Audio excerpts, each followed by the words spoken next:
یا رب لک الحمد کما ینبغی لجلال وجهک وعظیم سلطانک اللهم صل علی محمد وعلى آل محمد قال اللہ تعالی شهر رمضان الذي انزل فيه القرآن هدى للناس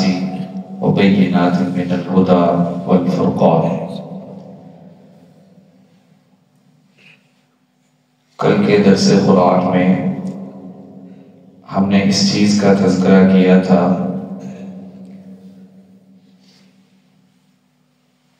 کہ جو علماء اس ماہ مقدس میں کثرت ذکر کا تذکرہ کرتے ہیں کہ کثرت کے ساتھ اللہ کا ذکر کرنا چاہیے، ان میں سے سب سے بہترین جو ذکر ہے وہ قرآن پاک کی تلاوت ہے۔ تو آج ہم انشاءاللہ قرآن پاک کی فضیلت، اس کو پڑھنے کی فضیلت انشاءاللہ بیان کریں گے۔ سب سے پہلی بات، رمضان اور قرآن کا آپس میں بڑا گہرا تعلق ہے۔ رمضان المبارک کی متعدد خصوصیات ہیں، اس میں سے ایک خصوصیت یہ ہے کہ اللہ تعالیٰ نے اسی ماہ مقدس میں اور انہی راتوں میں سے ایک رات کے اندر مکمل قرآن پاک بیت العزت پر نازل فرما دیا تھا۔ جیسے ہم نے ایک آیت کریمہ آغاز میں پڑھی، شہر رمضان الذی انزل فیہ القرآن، اور اللہ تعالیٰ نے دوسری جگہ ارشاد فرمایا بسم اللہ الرحمن الرحیم انا انزلناہ فی لیلۃ القدر، کہ ہم نے اس کو لیلۃ القدر کی رات نازل فرمایا۔ لہذا رمضان اور قرآن کا آپس میں گہرا تعلق ہے۔ تو پھر ایک مسلمان کو چاہیے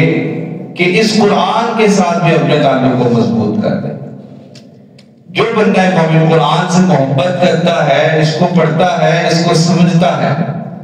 اللہ رب العزت کی ذات سے دنیا اور آخرت میں عزت عطا فرمائیں گے۔ اور احادیث میں اس کی متعدد مثالیں ملتی ہیں، اور حالات حاضرہ کے اندر بھی ہمیں ایسے واقعات ملتے ہیں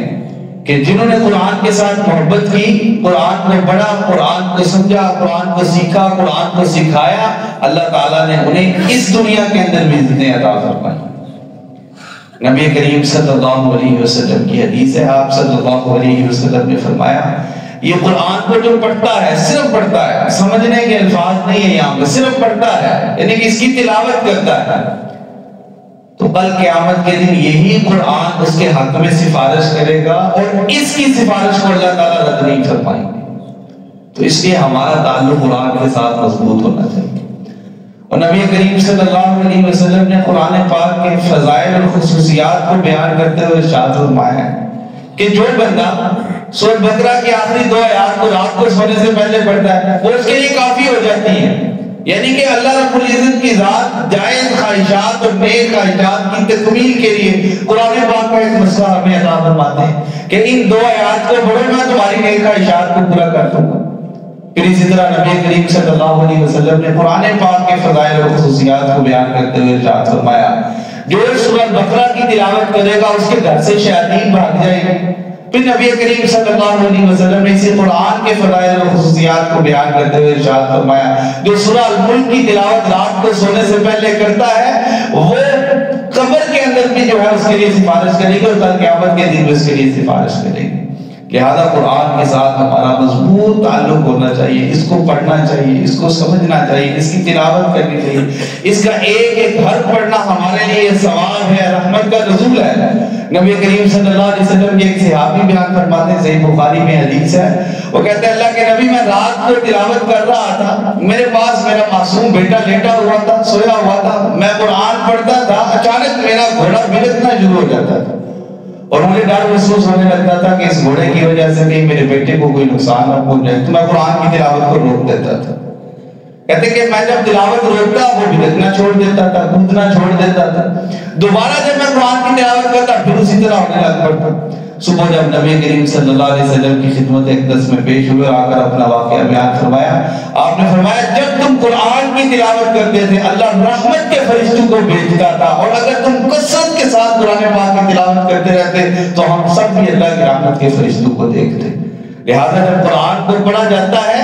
قرآن کو سمجھا جاتا ہے، اس کو بیان کیا جاتا ہے، تو اللہ کے رحمت کے فرشتے ہمارے پاس ہوتے ہیں۔ اور آپ صلی اللہ علیہ وسلم کی حدیث بھی ہے نا، جو قرآن کو سیکھنے، سمجھنے اور پڑھنے کے لیے گھر سے نکلتا ہے، فرشتے اس کے پاؤں کے نیچے جو ہے اپنے پروں کو بچھا دیتے ہیں، اور اس مجلس کو، جس مجلس کے اندر قرآن کا تذکرہ ہو رہا ہے، قرآن کی باتیں ہو رہی ہوتی ہیں، وہاں پہ اللہ کی رحمت کا نزول بھی ہوتا ہے، اور اللہ کی رحمت کے فرشتے بیٹھ کر ان کے لیے رحمت اور مغفرت کی دعائیں کر رہے ہوتے ہیں۔ تو لہذا یہ قرآن، یہ رمضان اور قرآن کا جہاں پہ گہرا تعلق ہے، ایک مسلمان کا بھی قرآن کے ساتھ گہرا تعلق ہونا چاہیے۔ جیسے ہم نے کل کہا تھا کہ ہم نے اس ماہ مقدس کے اندر ایک دفعہ قرآن کی تلاوت لازمی کرنی ہے، وہ مکمل پڑھنا ہے، بلکہ صرف رمضان کے اندر بھی، رمضان کے بعد بھی ہم نے اس کی تلاوت کرنی ہے۔ یہ قرآن ہماری روحانی بیماریوں کو دور کرے گا، ہماری جسمانی بیماریوں کو دور کرے گا، قبر کے اندر ہمیں کامیاب کروائے گا، اور میدان محشر میں ہمیں کامیاب کروا کے ہمیں جنت الفردوس کا مہمان بنائے گا۔